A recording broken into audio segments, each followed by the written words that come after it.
Setting up your new Sporting Pulse website supplied by Yachting Australia. When setting up your website for the first time, we've got 5 quick tutorials to help you get things done quicker. Firstly, Sporting Pulse passport and authorization. Selecting a header. Colours and fonts, how you want your website to appear. Checking and managing migrated content, making sure it's laid out the way you need it to be. Then editing and editing widgets down the right hand side of your website.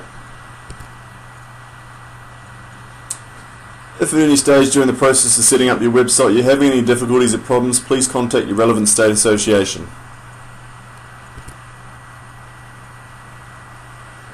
Sporting Pulse passport and authorization.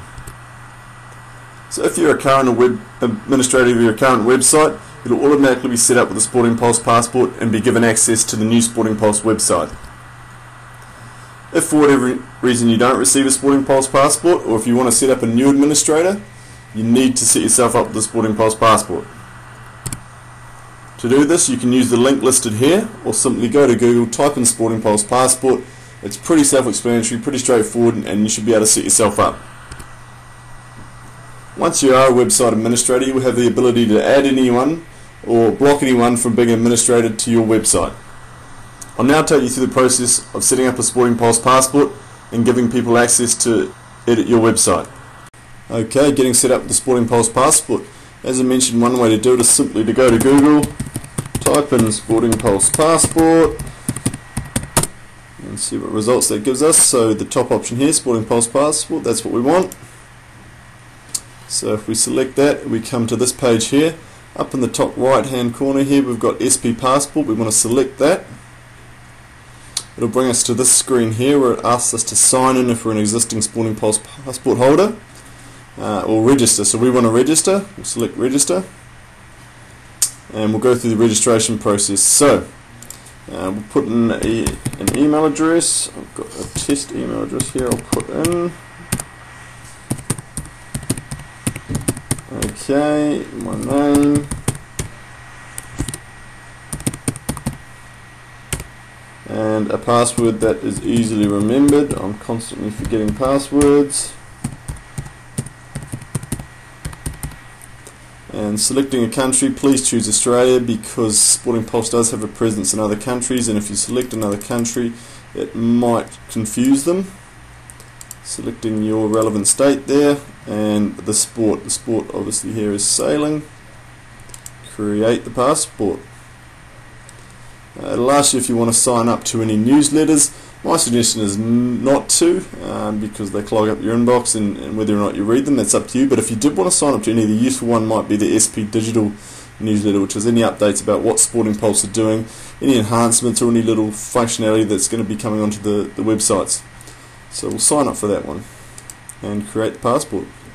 So thanks for signing up for a Sporting Pulse passport. It's sent a link to the email address that we supplied, so we need to go to that email and just verify the account. So if I go to the email address that I supplied, let's have a look. Hopefully it's got it there. Okay, so Sporting Pulse passport, welcome to SP passport, that's what we want. So it's got this email here, welcoming me to the Sporting Pulse passport and asking me to click here to confirm my email address. So that's what I'll do. And congratulations, I'm now signed up for a passport. As easy as that. Okay, so once you've set up with the Sporting Pulse passport, you need somebody with administration rights to give you access to your website. So what I'm going to do now is I'm going to go ahead and log in using the existing Sporting Pulse passport that I have got set up. So I'll just quickly do that now. So on this profile I've got a few administration rights. So once I've logged in, it brings me to this page here.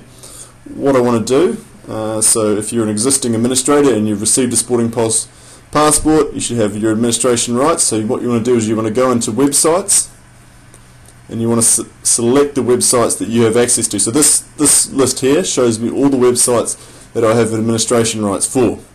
So what I'll do is I'll go in and select this website here, or at least I'll try to. There we go. And that brings me through to the content management system. Don't worry too much about most of this at the moment, we'll get to that.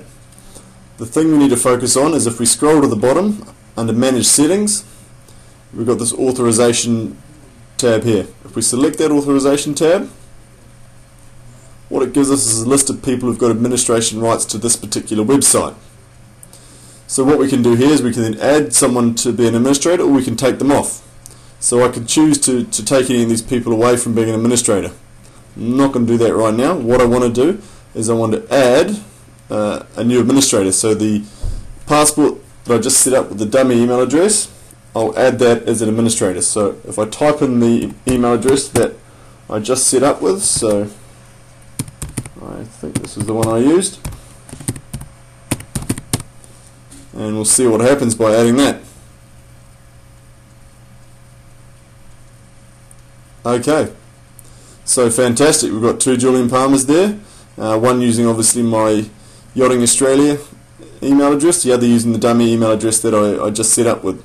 So obviously this is all based on email addresses. You can't have duplicate email addresses on there. But this shows how easy it is to add someone as an administrator, but also delete them. So what I'll go ahead and do now is I'll delete that person, myself, from being an administrator. It's simply a matter of clicking delete. Am I sure I want to delete this person from being an administrator? Yes, I am. And there we go. As easy as that.